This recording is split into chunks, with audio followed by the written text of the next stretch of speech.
Non, Villepin n'est pas l'avenir de la droite. Villepin est un aspect du feuilleton qui va se jouer à droite d'ici 2012, c'est-à-dire la contestation de la reconduction immédiate, automatique, de Nicolas Sarkozy. D'autres vont contester ça.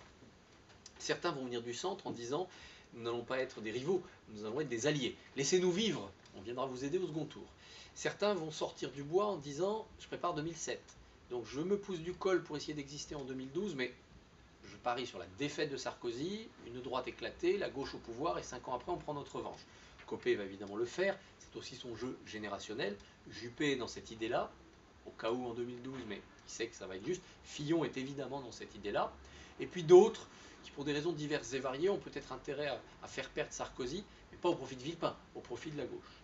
Villepin va être un autre aspect de ce feuilleton, l'aspect revanchard. Il a voulu ma peau, il n'a pas su me tuer, c'est moi qui vais le tuer.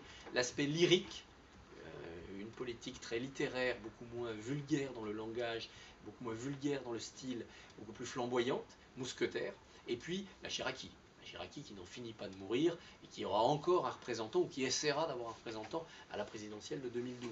Si Jacques Chirac mourait d'ici là, genre 2011, ça donnerait une espèce d'élan comme ça à Villepin qui se comporterait en héritier, en exécuteur testamentaire du chiracisme.